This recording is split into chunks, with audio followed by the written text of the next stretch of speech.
stories to be told, treasures to be found, silver and gold, dollars and pounds, never worth more than the stories of a town.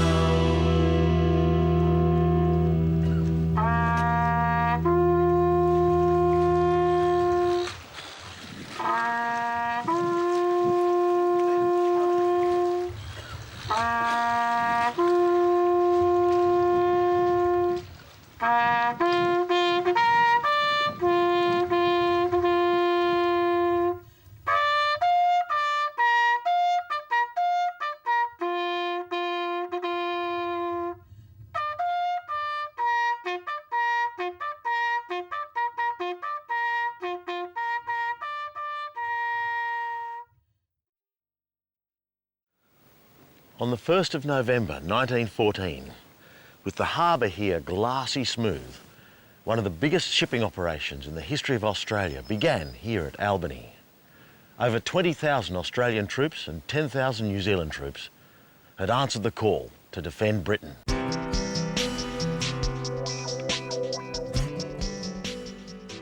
An armada of vessels left carrying 30,000 light horsemen and infantry, 7,000 horses, nurses, motorised units, weapons and stores.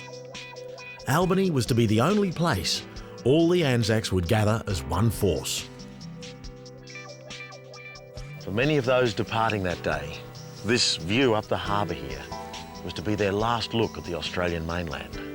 Unbeknownst to them, their first battle was to be on the beaches of Gallipoli.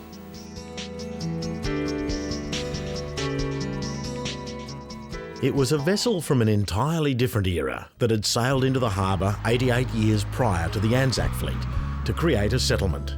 It was December 1826, and on board were 23 convict tradesmen, 18 soldiers, a surgeon, a storekeeper, and Commander Lockyer. It took them a month to sail from New South Wales in the brig, the Amity. The settlement at Albany was mostly about protecting British interests on the western coastline, and there was good reason for their concern. The area had been mapped by the Dutch 200 years earlier. Continual reports of French expeditions led by mariners such as Frachonnet, Rochelle and d'Entrecosteaux heightened their anxiety.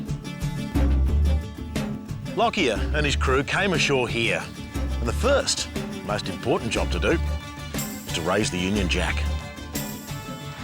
And by doing this simple gesture, he proclaimed the western half of Australia to be safely in the hands of the British Empire.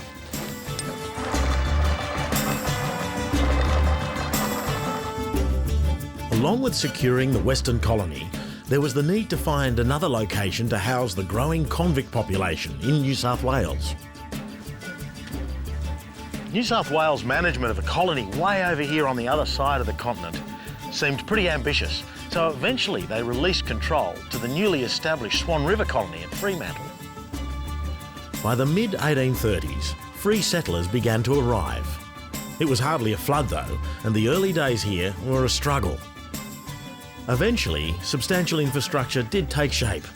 This cottage is one of the oldest surviving buildings in Western Australia, built way back in 1832.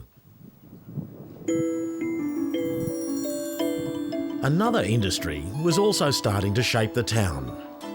Whaling had been underway in these waters since before the settlement was established. Foreign and colonial whaling and sealing ships took advantage of the large protected harbour, abundant fresh water and timber supply. The modern whaling era occurred after the Second World War. The Albany Whaling Company became the town's largest industry. This whaling station is one of the best preserved examples in the world of how the whaling industry began to mechanise the processing of whales in the period after the Second World War. Here on the cutting up deck, the flencers could cut up the whales and feed them into cookers very quickly. But it was the technological advances of spotter planes, sonar, faster ships and explosive harpoon guns that was to finally make the industry unsustainable. At that time, it was pretty important. It employed over 100 odd people, you know, and all the other stuff that went with it.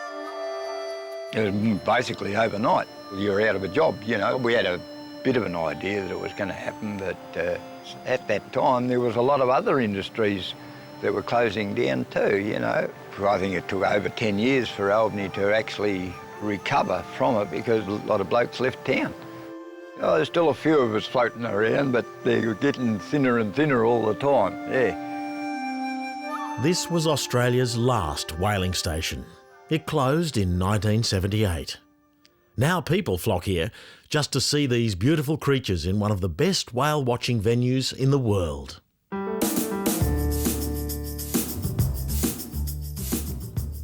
King George Sound was an ideal position for a port. It's what attracted the whalers, and it certainly came to the attention of the British Admiralty. Its strategic importance meant lighthouses were constructed and jetties were built. During the 1890s, the lure of the goldfields in and around Kalgoorlie meant thousands of prospectors were pouring into Western Australia. Many disembarked at the port here at Albany. This coincided with the national push for federation, something the people of Albany were all for. In fact, they lobbied hard for Albany to be the capital of the new Commonwealth.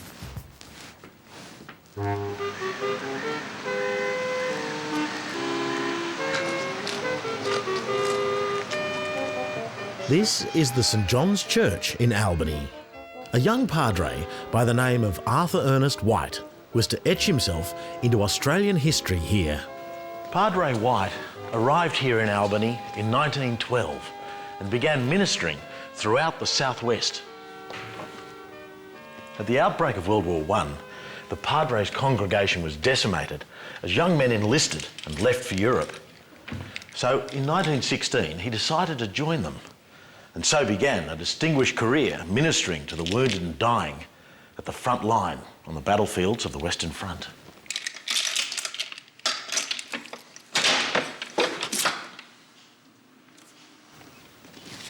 The Padre returned to Albany a number of times, and he became the minister here in 1928. And this precious book is his Register of Services. April 25th, Anzac Day, 6 a.m, Holy Communion for 30 people.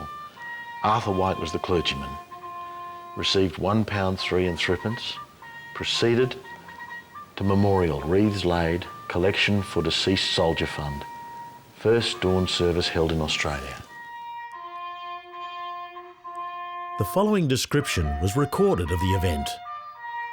Canon White, with a bank of about 20 men around him, on the summit of nearby Mount Clarence, overlooking the township of Albany and its harbour, silently watched as the wreath floated out to sea.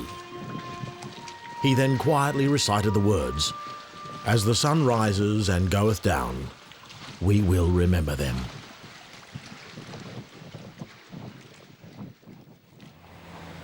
At the time, he was asked, why a dawn service? And he replied that Albany was the last sight of land these Anzac troops saw before they left Australian shores. Many of them never returned. So at the first light of dawn each Anzac Day, we should hold a service to commemorate them.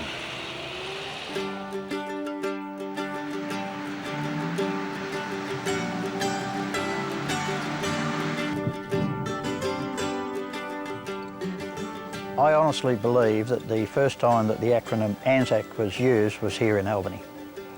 The supply officers on all of those troop ships, they had to fill out longhand Australian, New Zealand Army Corps. And like the military anywhere, they always look for the shortest way out, and they developed the acronym ANZAC.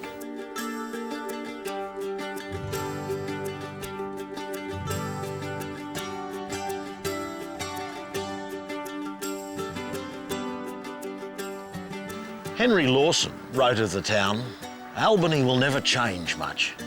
It's a pretty town, but vague.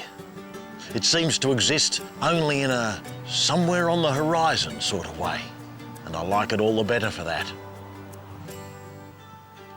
It's a faraway place, and for those Anzacs that sailed away in 1914, It was a disappearing view of a world that would never be the same again.